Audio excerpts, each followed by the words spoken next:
All praise, honor, and glory to Yahweh Bashim Al Shai. Double honors to my apostles and elders at Great Millstone. Honors to all you brothers that are doing this work in truth and sincerity. So I want to go into a quick lesson on how the election of Donald Trump is even bugging out people in Europe, and how this could be used as a catalyst for the horns and the beast to hate the whore, and shoot this place with missiles. Okay. Our European President Jean-Claude Juncker says U.S.-EU relationship at risk after election. Donald Trump's election has placed America's relationship with Europe at risk. EU President Jean-Claude Juncker has warned. In a series of blunt and forthright remarks on the shock winner of the U.S. election, Mr. Juncker accused the new president-elect of ignorance and said he must be taught what Europe is and how it works. Speaking to students at a conference in Luxembourg, the EU Commission President said, "The election of Trump poses the risk of upsetting intercontinental relations in their foundation and in their structure." I'm going to just read that much on that and jump to here. I'm going to just read a couple of articles and then hit a couple of precepts just to prove the point. Because there's no way you can no longer scoff at these prophecies because they're coming to pass.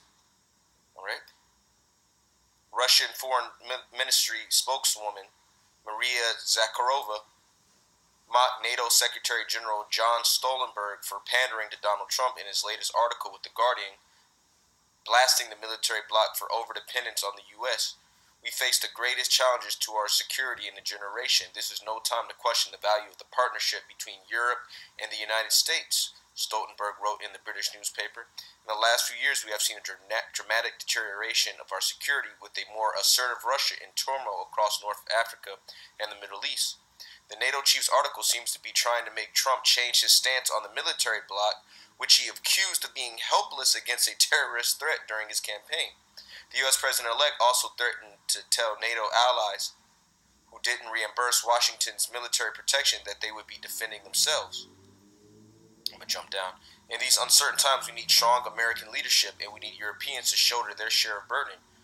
But above all, we need to recognize the value of the partnership between Europe and America. It remains indispensable," he wrote, and this is what Stoltenberg said. Okay? And then, it goes into the Russian chick pretty much mocking him, I got one more. Actually, let me play this. "Don't be surprised to see this political revolution elsewhere, perhaps in Europe next year." Here's how Europe's political calendar is shaping up for the year ahead. Elections for the presidency in France and the Czech Republic, German parliamentary elections, and another independence referendum in Catalonia. They're all potential hazards for Europe's political establishment, leaving it susceptible to yet more nasty surprises. Enthused by Trump's success, French right-wing leader Marine Le Pen hopes to inflict a blow at next year's presidential election. "What happened tonight is not the end of the world, it's the end of a world. The Americans now have a president they chose, and not the one wanted by the establishment."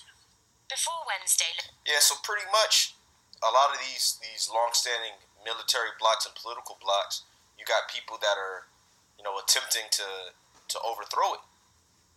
So what we gonna see, according to prophecy, is a lack of cooperation between these previous allies, and then ultimately the destruction of this place, America, by its former allies. All right, so I'm gonna get this in Daniel chapter 2, verse 40. "And the fourth kingdom shall be strong as iron, for as much as iron breaketh in pieces and subdueth all things, and as iron that breaketh all these shall it break in pieces and bruise." And that fourth beast is talking about the Roman Empire.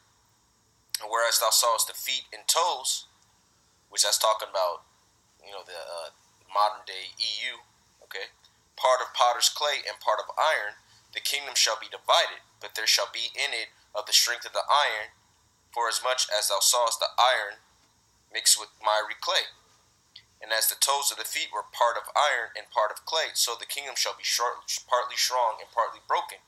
Because these same countries that were a part of the Roman Empire, they make up the modern European Union, okay? And then you got the European Union, which is synonymous with NATO, which is headed by the U.S., okay?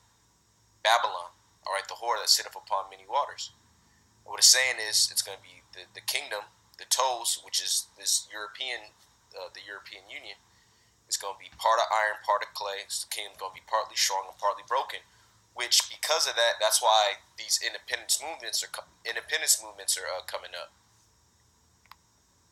What they're speaking of right here, because they don't want to be a part of the, like she said, the political establishment. They want a new world, which is them having autonomy.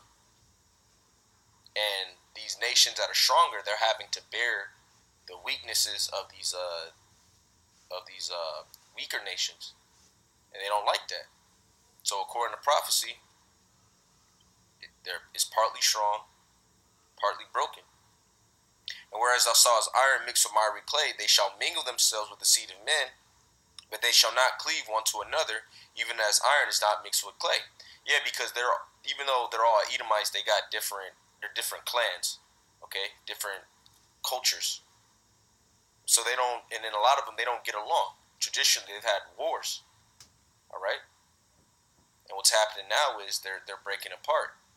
And a lot of them, they're looking at the political establishment here in Babylon as the problem, the source of their problems.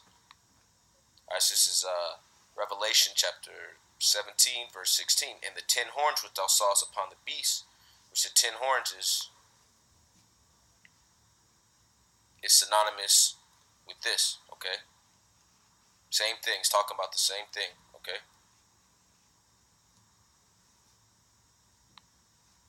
And the 10 horns which thou sawest upon the beast, which is talking about NATO, these shall hate the whore, which is talking about America, and shall make her desolate and naked, and shall eat her flesh and burn her with fire. Yeah, because ultimately they're all going to turn on America.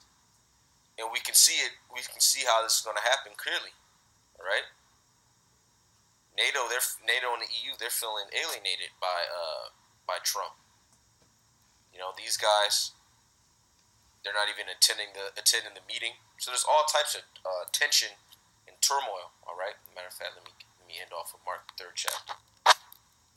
And it's only going to intensify. Mark 3 and 24. And if a kingdom be divided against itself, that kingdom cannot stand.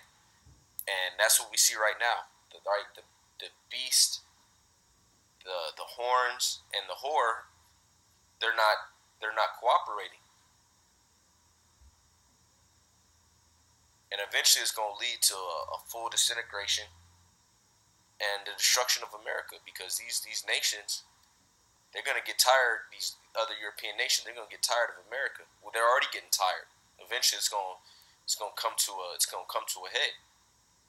And again, these different nationalist movements that are going on over there in Europe, that's a direct blow to what Esau wants, okay?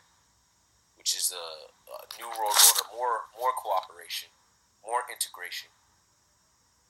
And because like it says in Job, pretty much Esau's going to get, a lot of the new world order cracking, but he's not going to fulfill it. All right, and these are some wrenches in his plans. All right, so with that, I'm going to wrap up. Hopefully it was edifying. Shalom.